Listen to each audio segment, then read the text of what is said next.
This is Truly Independent, a show that demystifies the indie film journey by documenting the process of releasing independent films in theaters. Each week, Garrett Batty and I, Darren Smith, will update you on our journey, bringing guests to share their insights into the process and answer your questions. Today on the show, it's the episode you've all been waiting for. We are going deep into the numbers. How do movies make money? You'll want to watch this one on YouTube because we are going to draw it out for you today on Truly Independent. Dude, Garrett, how the heck are you, man? Hey, good. How are you? Oh, so good, because today, even though it's August 20th, tonight, as this episode comes out, is our premiere, and this is release week. Like, our movie comes out this Friday. It's so cool. Yeah, that's feeling good. That is so exciting, and man, it's gone so fast, and it is kind of strange because we are recording 2.5, 3 weeks early. I guess 3 weeks early, but yeah, I got to get in that mindset. Yeah, it is weird. I've been trying to like transport myself all morning, but I do that anyway. Like I've subscribed to the Think and Grow Rich principles of like set a goal and use it every morning, every night, and reiterate it and memorize it. Say it back to yourself, like these not mantras, but just these what's the word for those things? Sayings. There's a better word for that. It'll come to me. Right. But yeah, it's been really fun going through this. We still have a lot of work to do over the next 3 weeks, but I'm really excited because people can now go see our movie this week. They can buy tickets. They can go see it. Like, holy cow, it's here. Yeah, this is the Utah opening weekend. So our plan right now is to be on, 25, 30, maybe 35 screens as we open on Thursday night. You guys can go see the Faith of Angels movie, and I think next week we'll be talking about box office receipts and how it went. Yeah, we get to transition from talking about other people's box office to transition talking about our box office, which I'm very excited for. And it kind of sets us up for the conversation we're going to have today. We should look at box office, but and then we'll get into the topic for today. So how about we do that? Let's swap over to Box Office Mojo, looking at the weekend, August 16th through 18th, 2024. What do we got? Alien Romulus came out over the weekend. $42 million gross. They played on 3,885 screens. So great. I mean, that's a $10,000 per screen average. Yeah, and I was reading this morning they did I think 100 million worldwide opening weekend, which is also awesome for them. Yeah. Disney's just killing it this year. I saw something else this week where Disney now has the highest box office for every single rating for G, PG, PG-13, and R. They have now the highest grossing movies in each one of those categories, which is just domination. Pure domination is what that is. Yeah, well, they know how to distribute. They know how to distribute, thank goodness.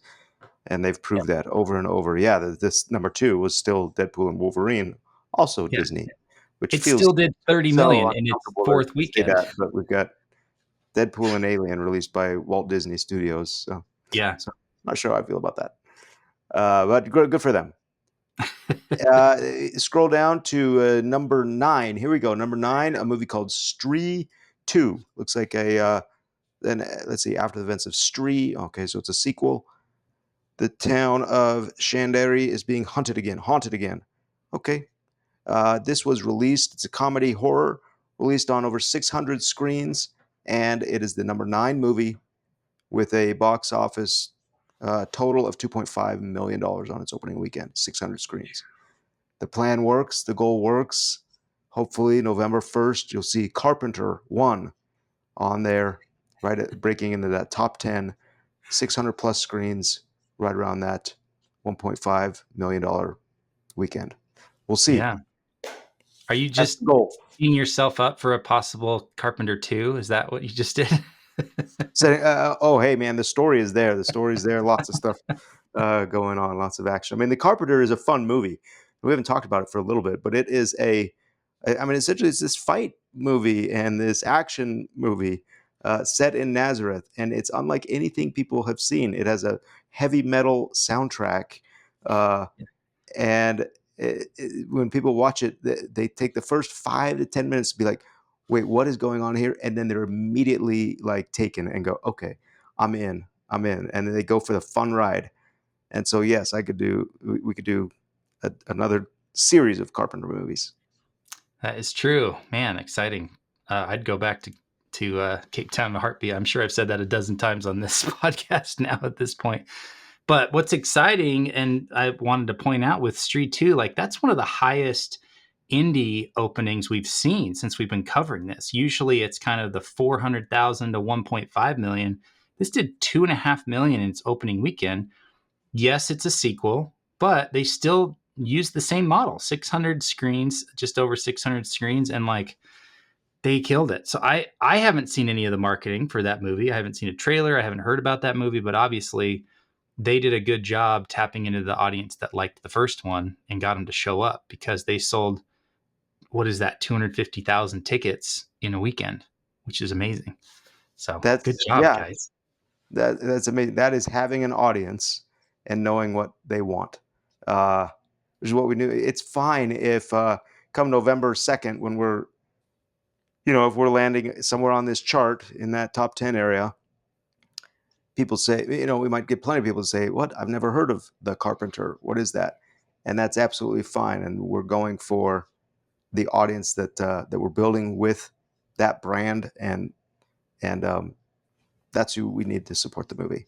I will note that scroll down a few more. Number 12 is My Penguin Friend, on 1,000 screens, distributed by Roadside Attractions, and they oftentimes do a similar model of that, 600 to 1,000 screens, and just came in at number 12 with a 1.02 million at the box office. And so kudos to them again. Just like, I love this model, and I think we can make it work. Yeah, it's exciting to be testing it out and be learning from this one. I think Faith of Angels is going to do really well. We've already seen a really good swell since we've been talking about premiere and tickets and stuff happening this week and next week. It's really exciting to see the groundswell start, right? It is. And Darren, I know we're recording this, we're listening to this September 9th, but we're recording it in August. We just put our premiere tickets on sale, announced an hour and a half ago, announced it via our email list that was built by people sharing the trailer and people logging on to request, a theater near them. And so we have this list of active potential audience, and we're seeing a little bit of a hubbub with the, good action, good activity with our premiere tickets being on sale. So I'm excited. It's very encouraging. Yeah. It's also fun to be able to re-engage with a lot of the cast and crew that we worked with a year ago. Whereas the last year, it's kind of been pretty quiet. Like, you make a movie and then everybody kind of goes away and they'll go make other movies, and we finish the movie and get it ready for release. But like, now that we get to talk with Cody and Charlotte and all of the crew that's been like, "Oh my gosh, I can't believe it's finally coming out. I can't wait to be there." Like, it's so fun to have another opportunity to see all them, to chat with them. And I'm excited for this premiere. So good times ahead. Yep. Should be fun. Yeah. Okay. What are we going to talk about today? We don't have a guest because we wanted to kind of dive into some of the behind the scenes, the analytics and numbers and quants and everything associated with what's been driving our decisions on this. Yeah, you just said so many of my favorite words. Hey, indie filmmakers and movie lovers. This show is sponsored by Purdy Distribution. Since 2011, they've been bringing incredible independent films to theaters, like Garrett Batty's The Saratov Approach, T.C. Christensen's Love Kennedy, and McLean Nelson's Once I Was a Beehive. They've worked with top-notch directors like Mitch Davis and Mark Goodman, specializing in family, faith-based, and funny films. This year alone, they've released hits with JK Studios like Go West and Villains Inc., and have even branched out internationally with films shot in South Africa and Japan. Purdy Distribution works closely with indie filmmakers, designing personalized distribution plans, whether it's a theatrical release or straight to streaming on platforms like Amazon, iTunes, Google, and more. If you have a PG or PG-13 film ready for the world, think about reaching out to Purdy Distribution. They're approachable and knowledgeable, ready to help you visualize your film's distribution. Even if your film isn't fully polished, they can offer valuable guidance. Plus, if you need that crucial distribution piece for investor packages, Purdy Distribution can provide a letter of intent to distribute, helping you secure funding without locking you into a contract. Mark your calendars for Purdy Distribution's upcoming releases: Tokyo Cowboy on August 30th, the digital release of Thabo and the Rhino Case on September 1st, Faith of Angels in theaters on September 12th, Villains Inc. on Amazon and iTunes on October 1st, and The Carpenter on November 1st. To stay updated on these releases and more, sign up for their newsletter at purdydistribution.com. That's Purdie distribution.com. Now, back to the show. Yeah, we're going to dive into the numbers today, and I'm so excited. So if you're listening to this, I would encourage you to pause it and go over to YouTube and watch it, because what I'm going to do right now, Garrett, is I'm going to share my screen, and I've got my iPad pulled up. And so what's going to happen now is you and I can see my screen, and we're going to talk through two different aspects of the numbers that really have been driving this strategy that we're talking about. So one of them is, how do you make money? Like, this is a question every investor is always asked when we have these conversations. Like, okay, well, how does your movie make money? So we're going to walk through kind of, we call it the waterfall of, once a ticket is sold and your movie is in theaters, how does that trickle down to money in your and my and the film's bank account, right? So we're going to talk about that, but we also want to talk about, and I think we want to talk about this one first, is, a few weeks ago we had a almost 2-hour conversation, you and I, where we were diving really deep into some data.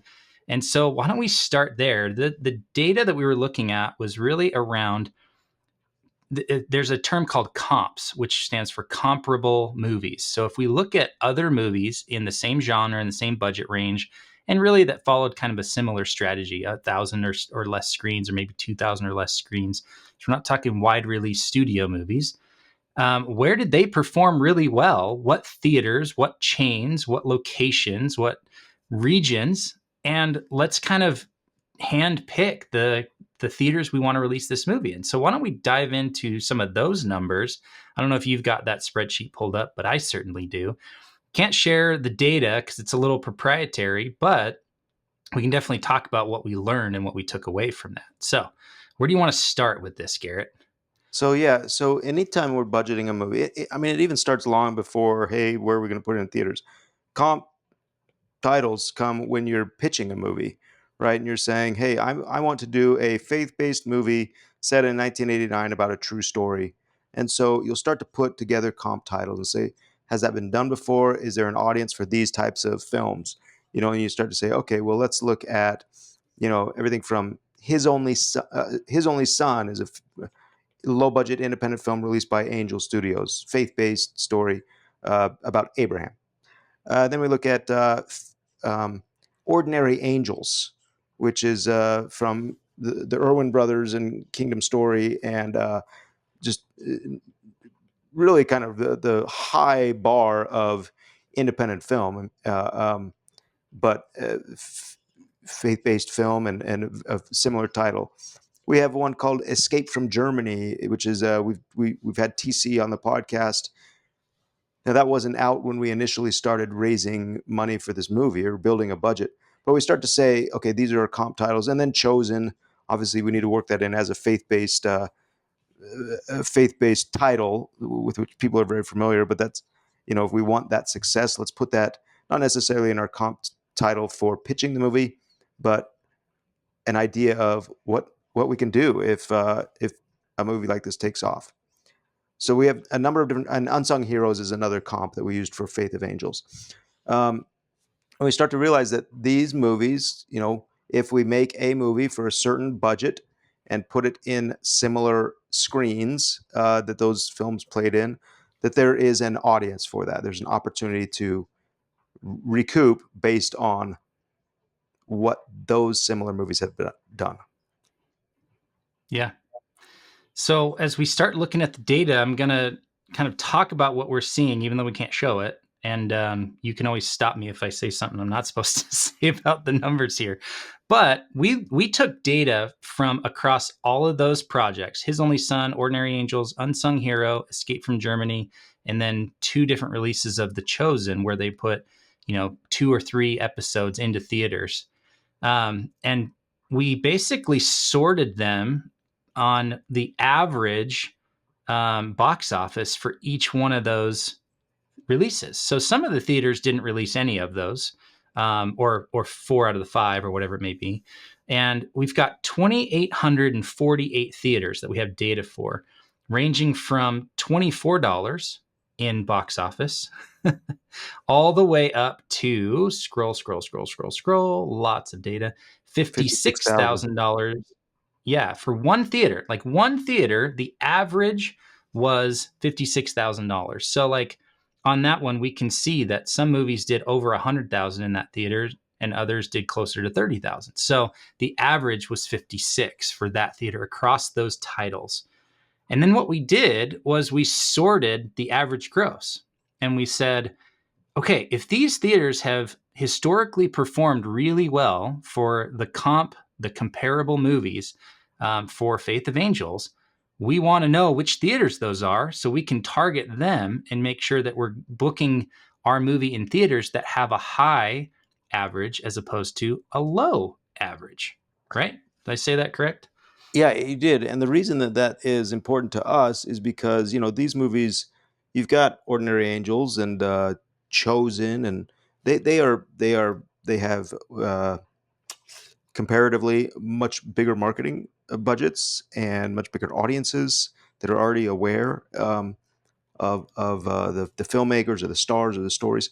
And so they are going to be playing in these 2,000 plus screens. Yeah. Our movie, we have, we're opening in Utah on 25 to 35 screens. And then in 2 weeks, we'll open across the country on 200 to 400 screens.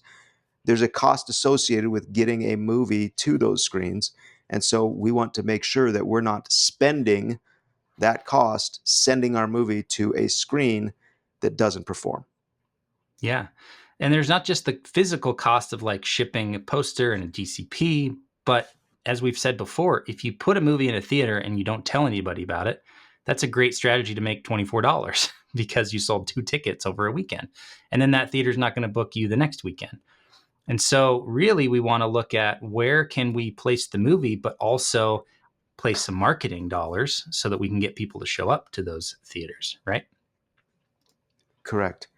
Okay. Correct. And then also, even deeper into that, and you say, okay, if we're going to open Faith of Angels in Atlanta, and we're picking 5 theaters, not only do we have hopefully some high grossing theaters based on the data, but also location wise. Okay, is this north of Atlanta? Can the people that want to see it who live south, will they travel up there, or do we need to open another screen, 30 miles away to get that audience? And so all of the research has to go into that. Yeah. And this is why you hire a distributor, because they have this experience. They've done this multiple times and they know, oh, we're going to do these 5 theaters here because the map works and the strategy works and we know the people and we can negotiate some help with the marketing. All those things come into play. There's a lot of variables, but we just wanted to make sure that we're targeting and looking at the right theaters, right?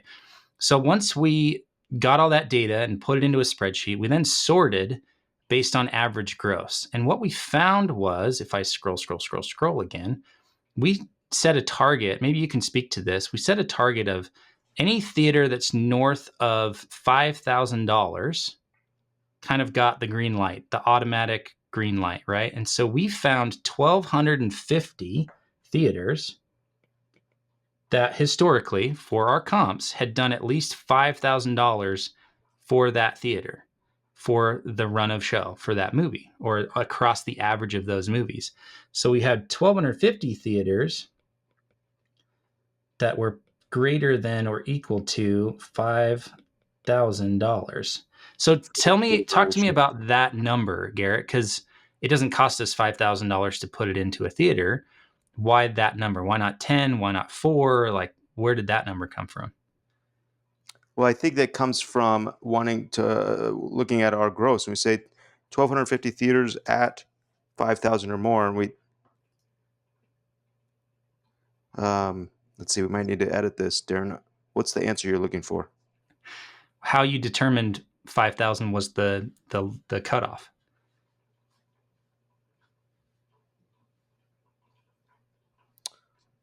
I don't know. Seemed like a good number. Was there logic behind it? Oh, that's what I was curious about. If there's not logic behind it, then that's okay. No, there's no logic behind it. Okay. Well, we'll pick it up from there. So essentially, we picked $5,000 as a cutoff to say that's a pretty. If we did average at that theater, we would get $5,000 from that theater, and if we extrapolate that out over 2, 3, 400 theaters, it's a pretty decent box office. That's kind of our thinking there, and so we went to the distributor, to Purdy, and said, all of these theaters have an automatic green light. You can book any of these 1,250 theaters. We only have budget for 2 to 400, but any of them that are above this threshold, go ahead and book. And it was like a really cool conversation for them to go, oh, that's cool. Thanks for doing that work. And we felt really confident that, oh, that's a winning strategy. If we know we're only booking theaters that have had a good showing for our comps, maybe that helps us in the box office when we release our movie, right? Yeah. And Darren, you asked about the 5,000 threshold, and I kind of struggled to come up with an answer there. And I'm realizing the 5,000 was selected because by the time, and we'll go into this for the next second half of this conversation, is once the theater takes their money, their share, and the distributor takes their share, and it gets back down to us, then that's it's still a profitable endeavor. But once we get kind of below that 5,000, 4,000, 3,000 area, the profit of doing the work and marketing the movie and get it out there to that theater starts to really be kind of like diminishing returns. And so we said, look, because we don't have a lot, this is not a quantity of scale. This is like hand-picked selecting theaters. We have to be very efficient and selective at where we're going. And 5,000 seemed like a good number to do that at. Yeah. Well, if you think about it, it also saves us a lot of energy, potentially wasted energy, because the way distributors go and book a movie is they reach out to all of their contacts, the theater bookers, and they say, we have a movie coming out. Who wants it? And if we say, look, out of the 2,000 contacts that you have, only speak to these 1,250 theaters, that cuts out nearly half of the work that they would have to do normally if they were trying to put it out on only 500 or 600 screens like The Carpenter, or only 200 to 300 screens for Faith of Angels. So obviously you need to reach out to more people than 200 to 300 theaters, because if some of them say no, or they can't take the movie because they're already booked, or because they don't see it as like the most valuable. Again, it goes back to supply and demand. If they think they can make more money for that weekend from another movie, they're going to keep that other movie in theaters.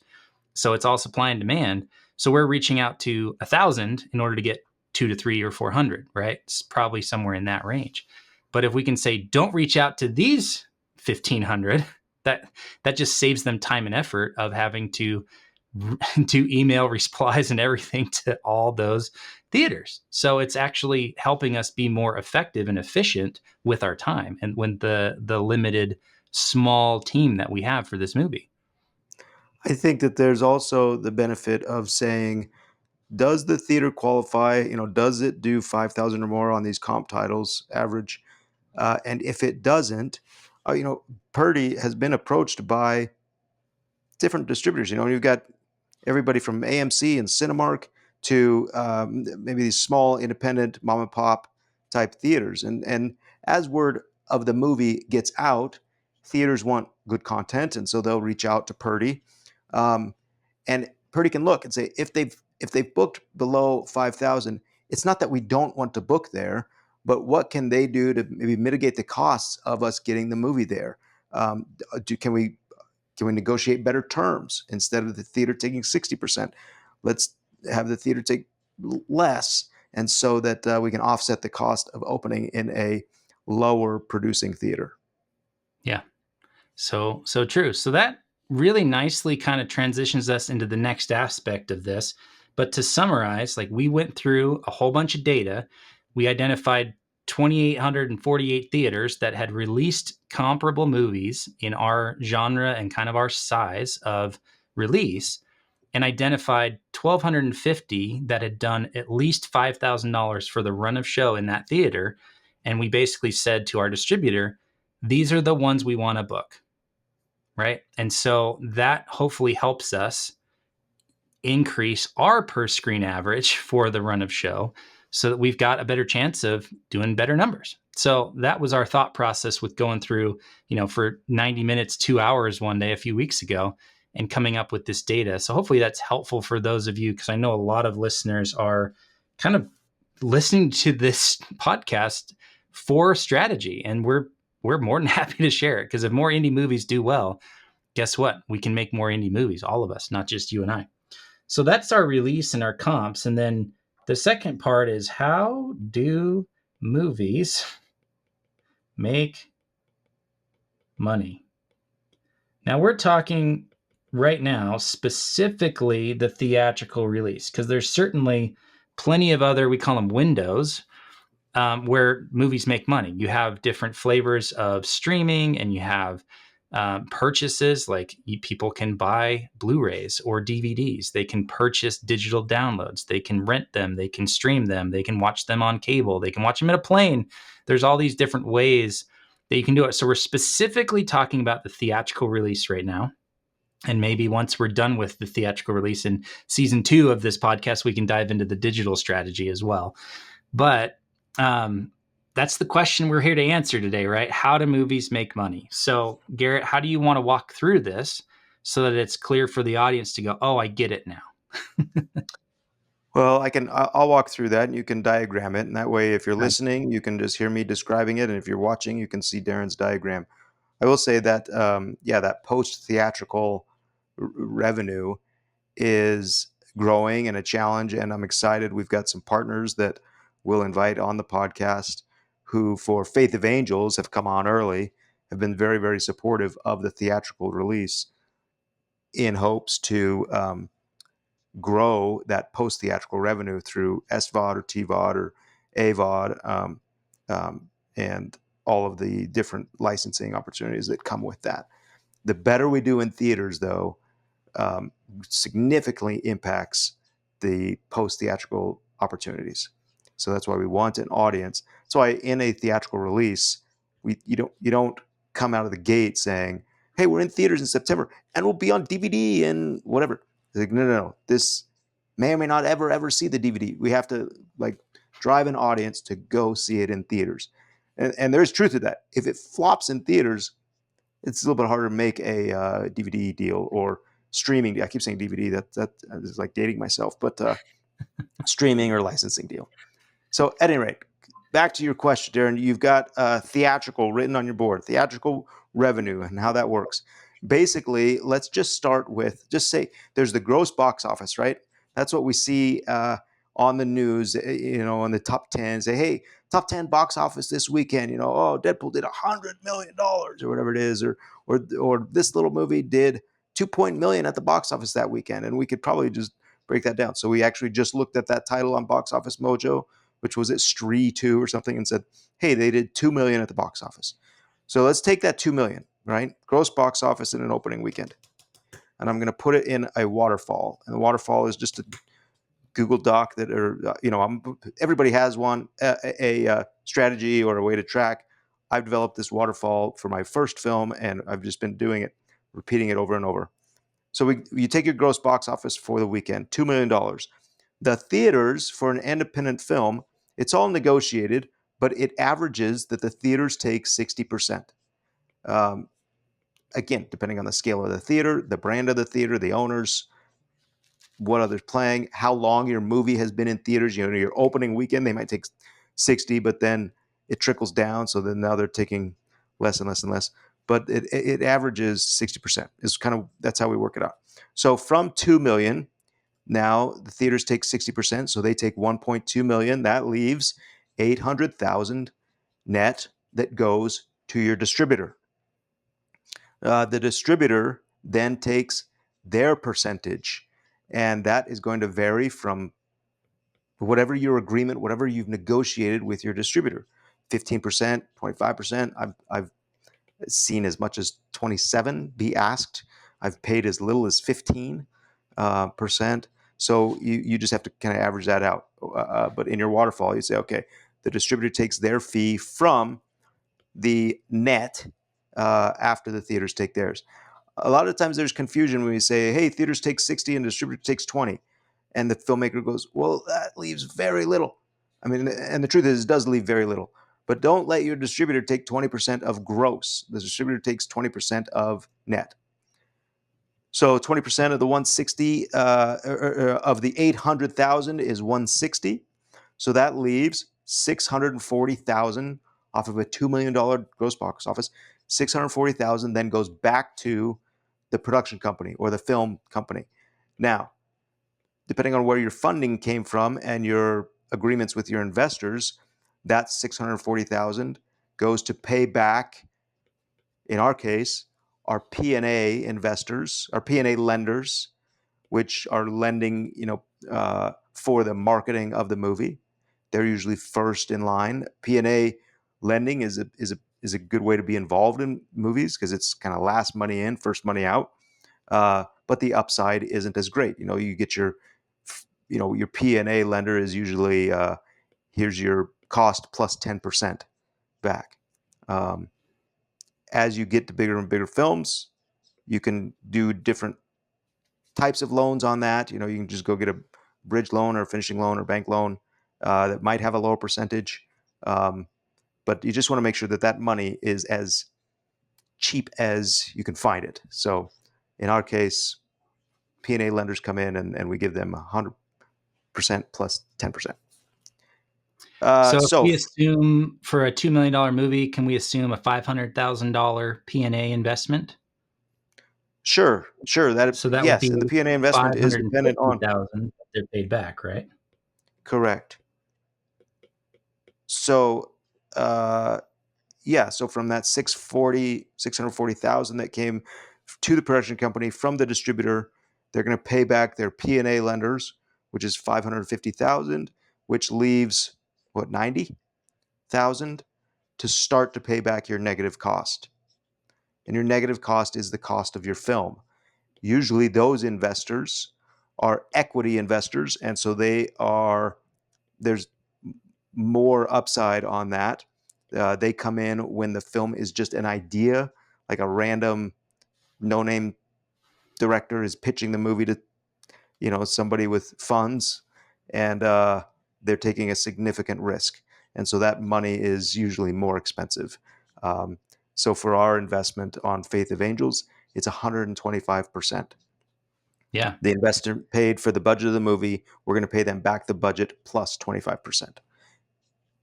Yeah. So we're running out of money from the box office at this point because if they're spending $500,000 on P&A, we're assuming that's at least 50% of the production budget, which would put it around $1 million, right? So if they spent $1 million and the negative cost plus recoupment of 25%, that'd be $1.25 million.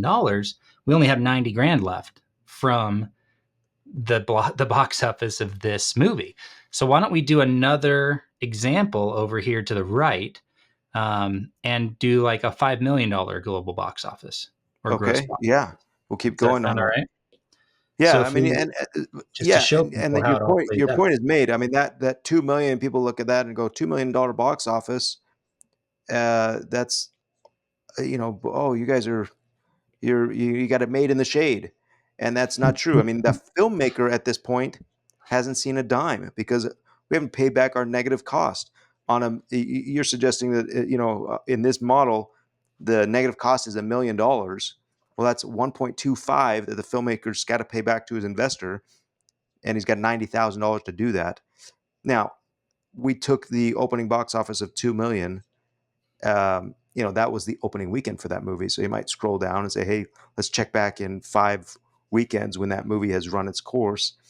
Your opening box office is usually there's usually a multiplier of about 4 for the run of the movie. So you can say, okay, Scree 2, if its opening box office is 2 million, do a multiplier of 4. So you're at 8 million probably for your run of show. And it starts to add up a little bit. Okay, what were you saying? Let's do a $5 million example. You've got that built in, so I'm going to go into my waterfall. The total box office for a movie. Yeah. So okay, let's say at the end of the day, we collect. No, that's 50 million. I got to put in the right amount of zeros. Say at the end of the day, our gross box office is 5 million. All right. Again, theaters take 60%, so they take 3 million of that. That's 2 million back to the distributor. The distributor takes their fee, which is 20% of that 2 million of that net. So the distributor takes 400,000.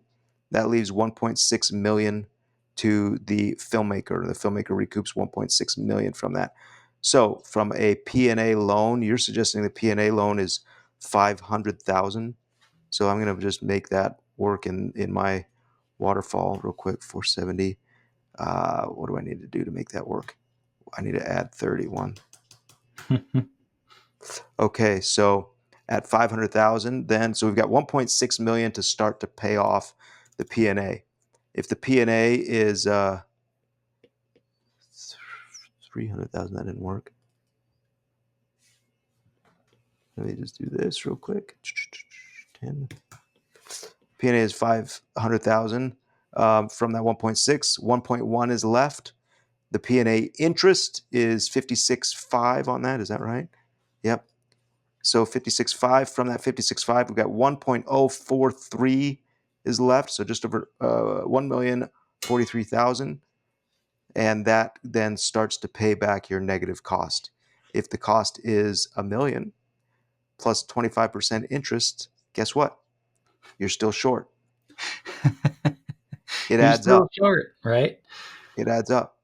It's pretty crazy. And people, this is why a lot of investors are afraid of this this investment, because if you haven't even done this math as a filmmaker, if you're just like, oh yeah, we're just going to put the movie in theaters and make our money back, if you haven't actually run the numbers, like, this is really serious stuff. I was talking to an investor just the other day at a meetup, and it was like, how do you guys make money? And it was like, I was walking him through this essentially just with in my head.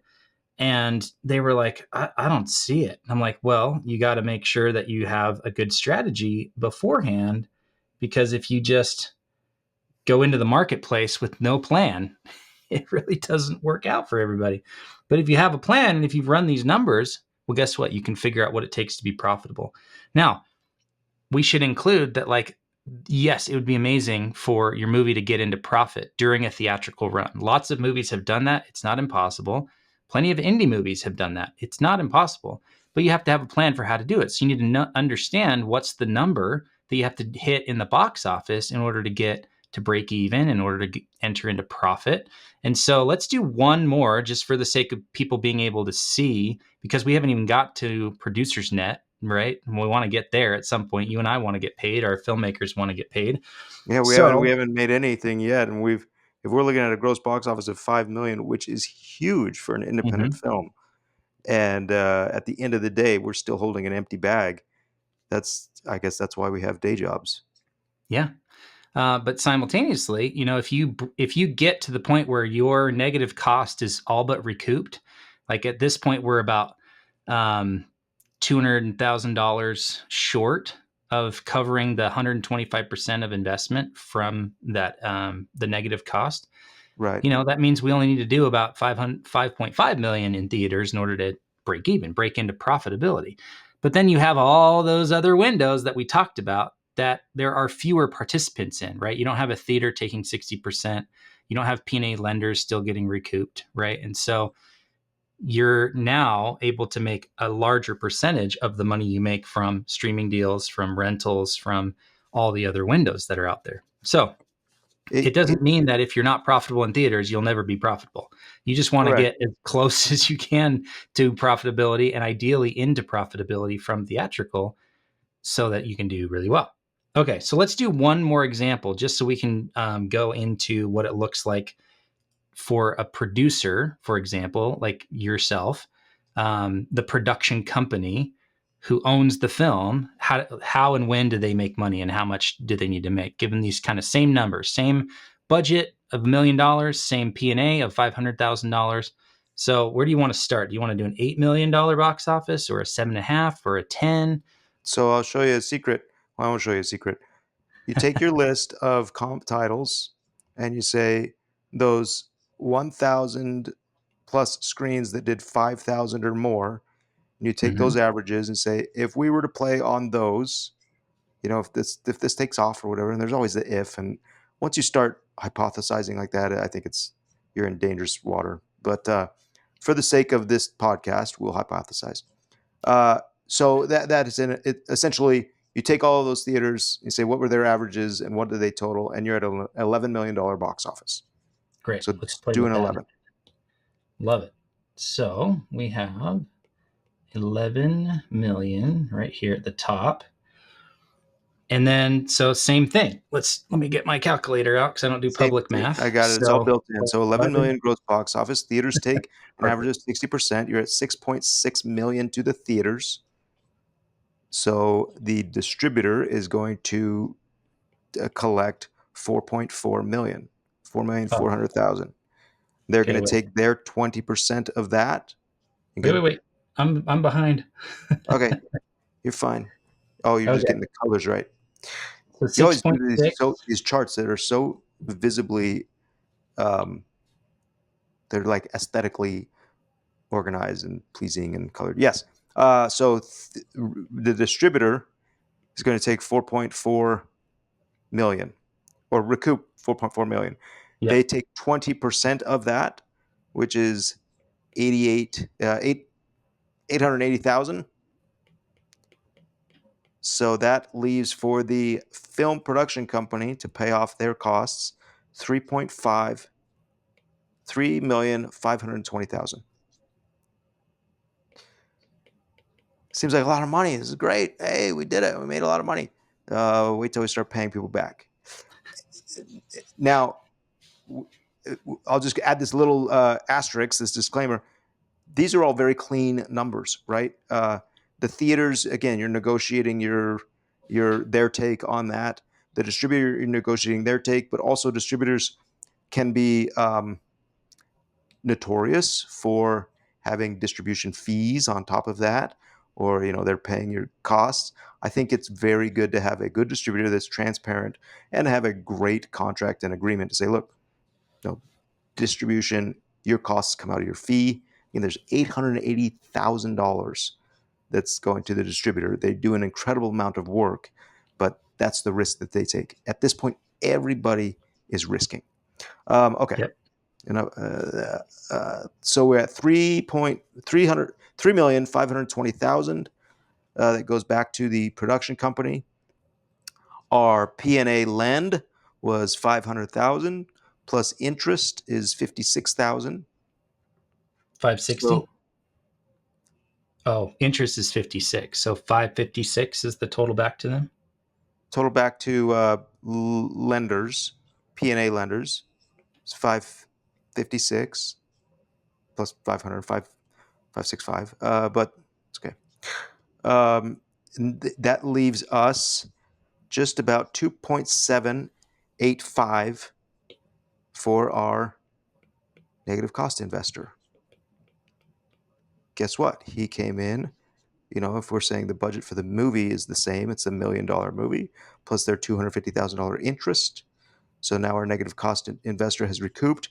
At that point, we're in the green, or we're in the black. Hey, What's it called? Black? in the black. Yeah. I'm going to go back to black now. Yeah, that's our Black Friday. So So what's that math? 2785 minus 1250. 1.5 is our is the now the take that the production company has, and it depends on what your agreement is with your negative cost investor. They came in for their cost plus 25%. Our agreements is 50-50 for the life of the film. That's again the amount of risk that a negative cost investor comes in is substantial, and so we try to say, hey, if we win, you win. If the film does big, everybody benefits. And so we do a 50-50. So from that 1.535 million, 50% goes to the negative cost investor. So 767,000 goes to the negative cost, and 767,000 goes back to the production company. So that's the risk. Again, that it's like, oh, that's a big number. That's an exciting number, 767,000. That's from an $11 million box office, which is a unicorn. That's a lightning in a bottle thing. And so there has to be different ways to recoup. Um, this, yeah, again, this you've actually sketched out, Darren, exactly what I pitch to when I pitch these initial investors, which is, hey guys, here's a very conservative estimate, and at $2 million, we may or may not make money. Negative cost investor may or may not make money in the theaters. Here's a um, regular type amount. Here's a $5 million box office. Still, we're at not paying you back all the way. So I try to manage expectations when I pitch and say, this is not, if you're looking at this and going, hey, we're going to make $2 million in the box office, let's spend $1 million to make the film. It's a bad plan. It doesn't work that way. Yep. Oh man, I love this stuff. So, somewhere in that range of, call it 5 or 6, probably closer to 6 million to 11 million is where you're into profitability as the production company that made the movie. And so what do we take away from this? So for me, the more that you can own and do on your own, the less you're splitting. So starting at the beginning, 50-50 is a big split, right? That's half. So if you can finance the movie yourself, you don't have to give 50% away, and you don't have to have someone in position before you who's going to recoup plus 25%. I've seen people do 135% or 35% preferred interest for the first people that come in on an investment in the movie. That's a lot of money. That's a lot of your profit you're giving up, right? Now, it's always a trade-off. That doesn't mean investors are bad. It just is showing the economics of this to say, if you want to make more from your movies, you've got to take on more of the risk. So you've got to take on the risk of investing in the movie. You've got to take on then the risk of financing the P&A for the movie. That's another 10-15% that you're giving away. And then this is where you get into the territory of being your own studio, because you're now producing films and distributing them. That's what studios do. So if you look at A24 and Neon and Focus Features and Roadside, and they're financing the movies, but then they're also, they may or may not be producing them, but they're contracting a company that's a work for hire. Maybe they get a little percentage. We don't want to get too into the weeds on the details of this stuff, but that's why companies go from producing films to producing and distributing films. And I know a couple of individual executive producers that have been so frustrated with how little comes back to them from a release of a movie. They're just like, I'm going to do this myself. I'm going to do the distribution all on my own, because they were upset with how the deals played out. So if you can take on distribution, now you've got that percentage. Now, the likelihood of you starting your own theater chain that has 1,000 theaters, good luck, right? Cinemark has done that. I think AMC is only at 500 or something. So there's not a lot of chains that have hundreds of theaters. Even Megaplex, our local big guy, is 25, right? So the more you take on, the less you're giving away, the less quote unquote middlemen there are that are in position before you. So if you want to have this be a more profitable endeavor, you got to take on more of that risk. But also thinking about, okay, this is only one of many windows where your movie can make money. This is the initial kind of big push where it makes kind of the most money.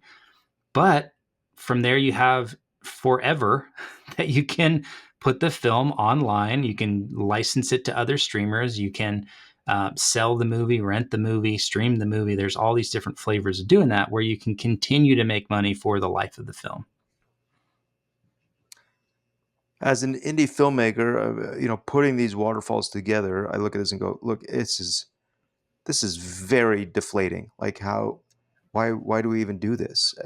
And obviously there's that drive to tell stories, and there's that thrill of testing it out, of risking it. Like this is inherently a risky business. When I have conversations with investors and they talk about how can we, I mean, to a certain extent, it's important to mitigate the risks.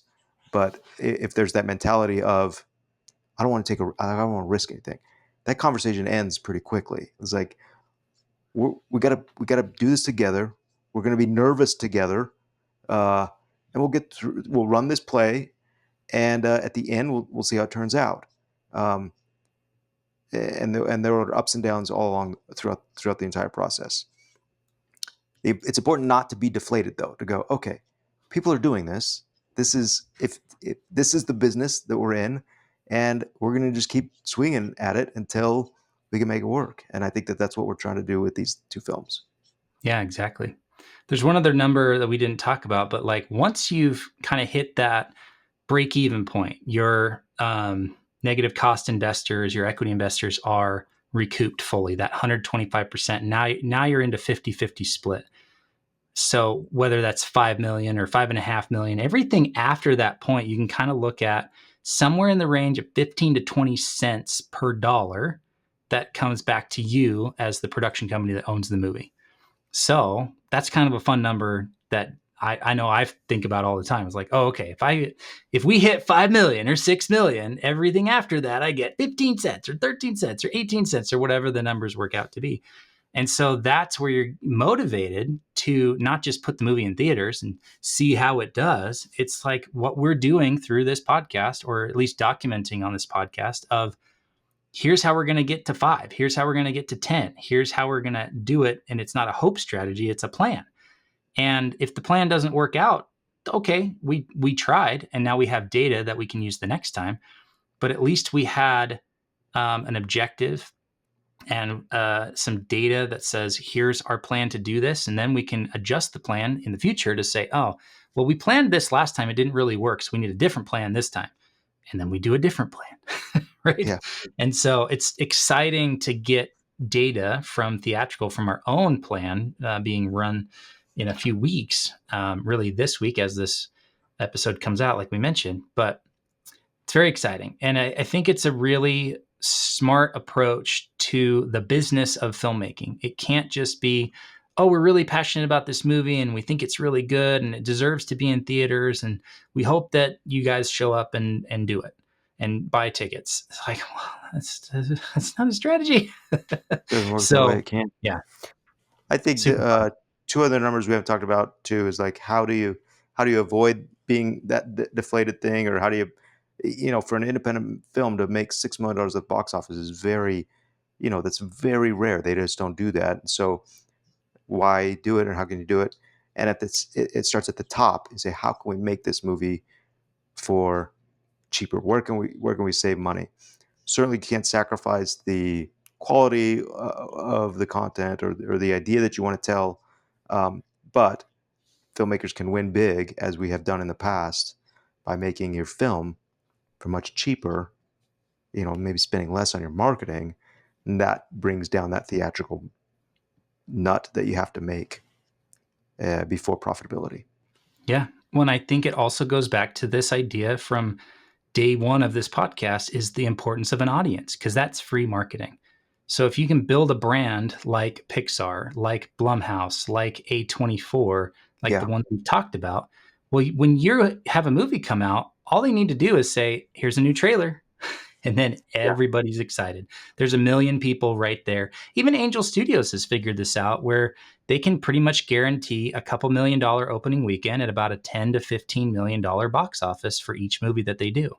So if they spent $5 million on the movie and another $5 million on the marketing, that's not profitable. But if you look at His Only Son, or you look at some of the other movies they've done for $2.5 or $3 million or less. His Only Son was, I think, a $250,000 movie. That's massively profitable at a $12 million box office. Yeah. So, and also Angel did what we were just talking about. They own all of it. So they own the movie. They own the marketing. They're putting up the money for their P&A. They're actually raising it from their audience, but we won't get into that. But like, they own it. They own all the pieces, and then they distribute it. So they have a much bigger chunk coming back to them than just the 20 to 35% as being a distributor. They own everything that comes after that theatrical take. So they're getting 40%. They're going to recoup a lot faster. So I think that's the big takeaway is like, if you don't want to be discouraged, start building your audience today, and then have a strategy that really aligns with the type and size of audience you have. If you have 1,000 people that'll show up and see your movie, do a release where you're profitable at 1,000 people and you're not losing money in theaters, but you're making a little bit of your money back.